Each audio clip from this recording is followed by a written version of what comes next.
ಜಿಲ್ಲಾ ಪಂಚಾಯತ್ ಹಾಗೂ ತಾಲೂಕು ಪಂಚಾಯತ್ ಸದಸ್ಯರ ಅಧಿಕಾರಾವಧಿ ಮುಕ್ತಾಯವಾಗಿ ಬರೋಬ್ಬರಿ 2 ವರ್ಷವೇ ಕಳೆದಿದೆ. ಆದರೂ ಕೂಡ ಜಿಲ್ಲಾ ಪಂಚಾಯತ್ ಹಾಗೂ ತಾಲೂಕು ಪಂಚಾಯತ್ ಚುನಾವಣೆ ಇನ್ನೂ ಕೂಡ ನಡೆದಿಲ್ಲ.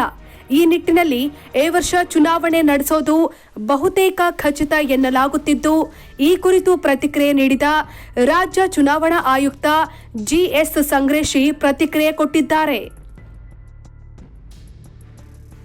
ಬೆಳಗಾವಿಯಲ್ಲಿ ರಾಜ್ಯ ಚುನಾವಣೆ ಆಯುಕ್ತ ಜಿಎಸ್ ಸಂಗ್ರೇಶಿ ಮಾತನಾಡಿ, ಬೆಳಗಾವಿಯಲ್ಲಿ ಜಿಲ್ಲಾಧಿಕಾರಿ ಕಚೇರಿಯಲ್ಲಿ ಸಭೆ ಮಾಡಿದ್ದೇವೆ.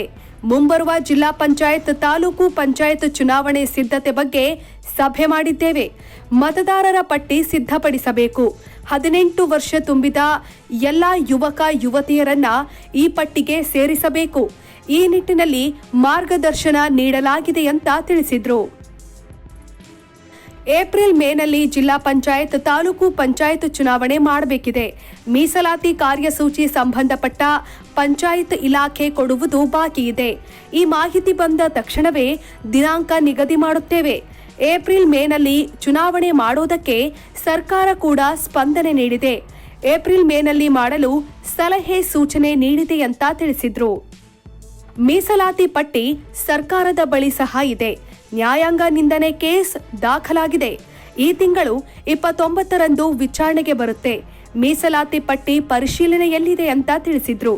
ಸಿಎಂ ಸಮ್ಮತಿಯನ್ನ ಸೂಚನೆ ಮಾಡಿದ್ದಾರೆ. ಸಿಎಂ ಮಾಧ್ಯಮಗಳ ಮುಂದೆ ಹೇಳಿದ್ದನ್ನ ನೋಡಿದ್ದೇನೆ. ಬಳಿಕ ಚುನಾವಣೆ ನಡೆಸಲು ನಾವು ಸಿದ್ಧರಾಗಿದ್ದೇವೆ. ಏಪ್ರಿಲ್ ಮೇ ಚುನಾವಣೆ ನಡೆಸುವ ಉದ್ದೇಶ ಇದೆ ಅಂತ ಸ್ಪಷ್ಟಪಡಿಸಿದ್ರು. ಇವಿಎಂ ಅಥವಾ ಬ್ಯಾಲೆಟ್ ಪೇಪರ್ ಮೂಲಕ ಚುನಾವಣೆ ಮಾಡಬೇಕಾ ಅಂತ ಚರ್ಚೆ ನಡೆದಿದೆ. ರಾಜಕೀಯ ಪಕ್ಷಗಳು ಇವಿಎಂ ಅನೇಕ ಅಭಿಪ್ರಾಯ ಹೇಳಿದ್ದಾರೆ. ಜಿಲ್ಲಾ ಪಂಚಾಯತ್ ತಾಲೂಕು ಪಂಚಾಯತ್ ಎರಡಕ್ಕೂ ಬ್ಯಾಲೆಟ್ ಪೇಪರ್ ಮೂಲಕ ಚುನಾವಣೆ ಮಾಡಬೇಕು ಅನ್ನೋದು ನಮ್ಮ ಅಭಿಪ್ರಾಯವೂ ಆಗಿದೆ. ಬ್ಯಾಲೆಟ್ ಪೇಪರ್ ಮೂಲಕವೇ ಚುನಾವಣೆ ನಡೆಸಬೇಕು ಅಂತ ತಿಳಿಸಿದ್ರು.